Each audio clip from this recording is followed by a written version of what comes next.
Hello students, in our previous video we have discussed about half-life of first order as well as zero order reaction. You know what is half-life? Half-life is the time taken to reduce the initial concentration of any reactant to half of its value.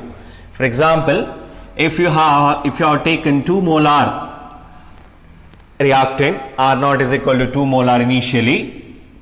So time taken to reduce this concentration to 1 molar is considered as T half. Okay, for zero order reaction, T half is directly proportional to what? It's directly proportional to the initial concentration of reactant.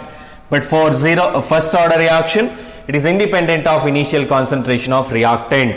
ಅಂದ್ರೆ ಇದರಲ್ಲಿ ನೀವು concentration ಜಾಸ್ತಿ ಮಾಡಿದ್ರೆ half life period ಕೂಡ ಜಾಸ್ತಿ ಆಗ್ತದೆ, concentration ಕಡಿಮೆ ಮಾಡಿದ್ರೆ ಹಾಫ್ ಲೈಫ್ ಪೀರಿಯಡ್ ಕೂಡ ಕಡಿಮೆ ಆಗ್ತದೆ. ಬಟ್ ಫಸ್ಟ್ ಆರ್ಡರ್ ರಿಯಾಕ್ಷನ್ ಹಾಗಲ್ಲ, ಇಟ್ಸ್ ಇಂಡಿಪೆಂಡೆಂಟ್. ನೀವು ಎಷ್ಟೇ ಕಾನ್ಸಂಟ್ರೇಷನ್ ತಗೊಳ್ಳಿ, half life is not going to change. For example, ನೀವು reaction R2P ಅಂತ consider ಮಾಡಿ.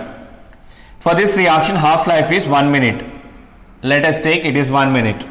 Okay, I have taken initial concentration as 1 molar. Next time I will take the initial concentration as 2 molar. Next I will take it as 5 molar. Okay, all the time what is the half life? Is it going to change? No, it's 1 minute only, because T half expression for T half does not contain any concentration term. Understood?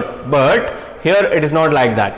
Okay, if I start the same zero order reaction with 1 molar concentration, if its half life is 1 minute, if I start with 2 molar concentration, half life also increases to 2 minutes. If I reduce the concentration to 0.5 molar, half life reduces to 0.5 minute. Understood? Yes. Next, coming to first order reaction again. This first order reaction cannot be completed up to 100%. Okay, mathematically you are saying mathematically ನಾವು 100% complete ಆಗ್ತದೆ ಅಂತ ಹೇಳುವುದಿಲ್ಲ. ಯಾಕೆ ಹೇಳುವುದಿಲ್ಲ? Look at this equation. T is equal to 2.303 divided by K into log R naught by R ಅಂತ ಇದೆ.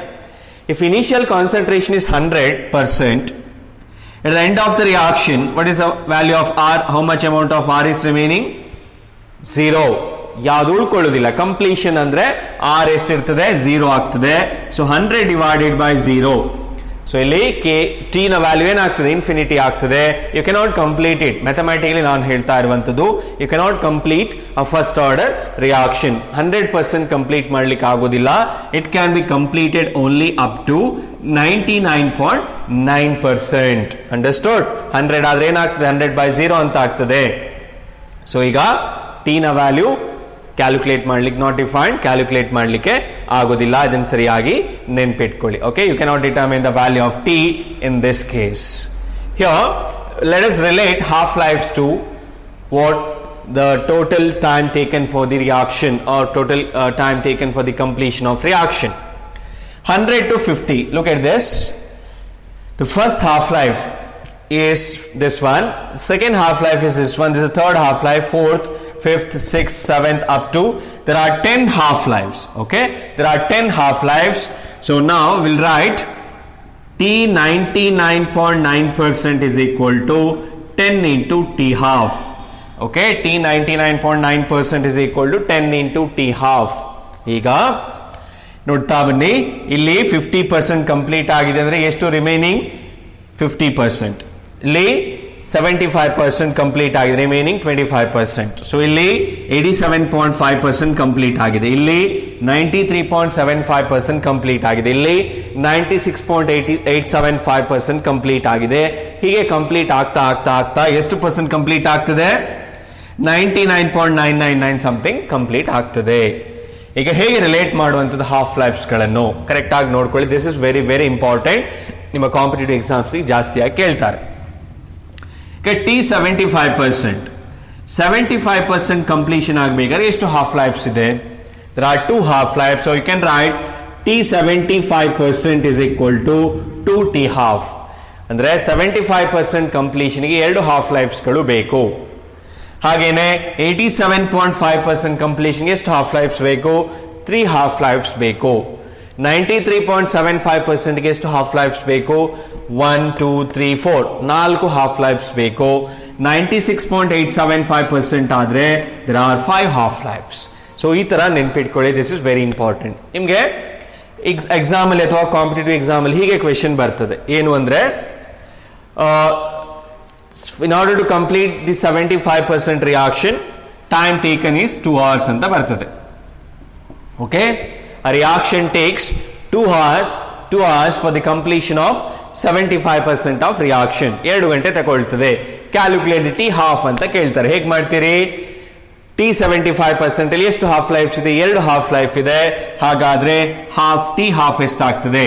T half is equal to 1 hour ಅಂತ ಆಗ್ತದೆ. ಓಕೆ, ಈ ತರ ಕ್ಯಾಲ್ಕುಲೇಷನ್ ಮಾಡ್ಲಿಕ್ಕೆ ಗೊತ್ತಿರಬೇಕು. Okay, after what 1 2 3 4 fourth half life. After fourth half life, what is the amount of reactant left? This is 6.25. After fourth half life, what is the amount of reactant reacted? That is 93.75%. Understood? This is very important. Correct agi nodkolli. Next, coming to next topic is about pseudo first order reactions. This is very very important for 2 marks. What is pseudo first order? Pseudo andre eno fake. Okay, pseudo first order reaction andre these reactions appears to be first order, and the reactions which follows higher order kinetics but appears to be first order reactions. ಒಂದು example ಕೊಟ್ಟಿದ್ದೇನೆ, hydrolysis of ethyl acetate. So initially 0.01 mole of acetate is taken with 10 mole of water. Product na concentration 0 ಇರ್ತದೆ. At time t equal to t completely reacted, ಇದು complete ಆಗಿ hydrolysis ಆಗ್ತದೆ. ಎಷ್ಟು react ಆಗ್ತದೆ? 10 mole of water 9.9 mole ಮಾತ್ರ react ಆಗ್ತದೆ. 0.01 mole of acetic acid, 0.01 mole of ethyl alcohol is formed. So ಇದಕ್ಕೆ rate ಹೇಗೆ ಬರೀತೀರಿ? Rate is equal to K dash ಅಂತ ಬರೆದಿದ್ದೇನೆ. ಇದನ್ನು ಕೆ ಅಂತ ಕೂಡ ಬರೀಬಹುದು, no problem. K dash into H2, molar concentration of H2 into molar concentration of ester. You know, it's a product of molar concentration of reactant. Illi concentration of H2 is constant. It doesn't make any difference because nodi ಸ್ವಲ್ಪ ಮಾತ್ರ react ಆಗಿದೆ, ಸರಿ ಅಲ್ವಾ? 10 mole ತಗೊಂಡಿದ್ರಿ, 9.9 mole ಹಾಗೆ ಉಳ್ಕೊಂಡಿದೆ. So that means concentration of H2O during the reaction is taken as constant. So K dash is a constant, this is also a constant. ಎರಡು constant ಸೇರಿಸಿದ್ರೆ we get a new constant, that is K. Rate is equal to K into molar concentration of ethyl acetate. ಅರ್ಥ ಆಯ್ತಾ? ಇಂಥ reactions ಗಳಿಗೆ examples ಕೇಳಿದ್ರೆ, pseudo first order reactions example ಕೇಳಿದ್ರೆ hydrolysis of ester ಬರೀಬಹುದು, are you can write the example of hydrolysis of cane sugar ಬರೀಬಹುದು. ಇಲ್ಲಿ concentration of water ಹೇಗಿರ್ತದೆ? ದಟ್ ಈಸ್ ಕಾನ್ಸ್ಟೆಂಟ್ ಆಗಿರ್ತದೆ. ಇದನ್ನು ಸರಿಯಾಗಿ ನೆನ್ಪಿಟ್ಕೊಳ್ಳಿ. These are actually what type of reactions? Higher order reactions. They follow higher order kinetics but appears to be first order reaction. ಇದನ್ನು ಸರಿಯಾಗಿ ನೆನ್ಪಿಟ್ಕೊಳ್ಳಿ. Understood? This is about pseudo first order reactions. ಎರಡು examples ಗಳನ್ನು correct ಆಗಿ ನೋಡ್ಕೊಳ್ಳಿ. ಎಕ್ಸಾಮಿಗೆ ಕೇಳ್ತಾರೆ, 2 ಮಾರ್ಕಿಗೆ ಕೇಳ್ತಾರೆ, what are pseudo first order reactions ಅಂತ ಹೇಳಿ. Next topic. ಇಷ್ಟೊತ್ತು ನಾವೇನು ಡಿಸ್ಕಸ್ ಮಾಡಿದ್ದೇವೆ? We discussed about the factors affecting the rate of reaction. ಅದರಲ್ಲಿ ಫಸ್ಟ್ ಫ್ಯಾಕ್ಟರ್ ಯಾವುದು? Concentration. Next moving to the second factor, that is temperature. Next we are going to discuss about temperature dependence of rate of a reaction. How temperature affect the rate of a reaction? ಒಂದು experiment ಪ್ರಕಾರ, according to one experiment conducted by Arrhenius, for a chemical reaction with rise in 10 degrees Celsius, the rate constant nearly doubled. Okay, 10 degree Celsius ಜಾಸ್ತಿ ಮಾಡಿದ ಹಾಗೆ rate constant ಏನಾಗ್ತದೆ? Double ಆಗ್ತಾ ಹೋಗ್ತದೆ. ಅದೀಗ theoretically ಹೇಳುವಂಥದ್ದು. Mathematically how to explain? Mathematically, Arrhenius equation is given like this. K is equal to, K is what? Rate constant. K is equal to A into e to the power of minus EA by RT ಅಂತ ಹೇಳಿದ್ದಾರೆ. ಇಲ್ಲಿ K ಅನ್ನುವಂಥದ್ದೇನು? Rate constant. A is Arrhenius factor. EA is activation energy. R is gas constant. ನಿಮ್ಗೆ ಗೊತ್ತಿದೆ, 8.314 joule per Kelvin per mole. T is temperature in Kelvin. Understood? This equation is known as Arrhenius equation. This will be asked for 2 marks. Right? Arrhenius equation and explain the terms ಅಂತ ಕೇಳ್ತಾರೆ. ಇದನ್ನು ಸರಿಯಾಗಿ ನೆನ್ಪಿಟ್ಕೊಳ್ಳಿ. Arrhenius ಏನು ಹೇಳ್ತಾನೆ?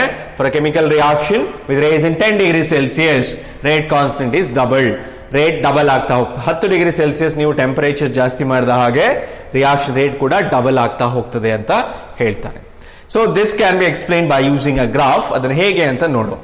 ಹಾಗೆ given one example, formation of hydrogen iodide. It is formed by the reaction between H2 and I2. ಇವೆರಡು react ಆಗಿ ಹೈಡ್ರೋಜನ್ ಅಯೋಡೈಡ್ ಫಾರ್ಮ್ ಆಗ್ತದೆ ಅಂತ ಬರೆದಿದ್ದೇವೆ, ಸರಿ ಅಲ್ವಾ? Yes. Now let us see how this reaction takes place. According to Arrhenius, first these two reactant collide with one another. ಇದರ ಮಧ್ಯೆ collision ಆಗ್ತದೆ. So after collision, it's going to form an intermediate or activated complex. ಒಂದು activated complex form ಆಗ್ತದೆ which is at higher energy state. Usually molecules or atoms with higher energy are unstable. It decomposes to give you the product back. ಅರ್ಥ ಆಯ್ತಲ್ವಾ? ಒಂದೇ product ಸಿಗ್ತದೆ, ಇಲ್ಲ ಅಂದ್ರೆ reactants ಗಳೇ ವಾಪಸ್ ಸಿಗ್ತವೆ. ಈಗ ಇಲ್ಲಿ ನೋಡಿ, ರಿಯಾಕ್ಷನ್ ನಾನು ಹೀಗೆ ಬರೆದಿದ್ದೇನೆ. ಎರಡು ಮಾಲಿಕ್ಯೂಲ್ ಕೊಲಾಯ್ಡ್ ಆಗ್ತದೆ, ಒಂದು ಆಕ್ಟಿವೇಟೆಡ್ ಕಾಂಪ್ಲೆಕ್ಸ್ ಫಾರ್ಮ್ ಆಗಿದೆ ಇಲ್ಲಿ. Okay, activated complex is formed here and which decomposes to give you the two molecules of product. Graphically ಹೇಗೆ represent ಮಾಡ್ತೀರಿ? So this graph is also very important for 2 marks. We have to draw potential energy curve for this reaction.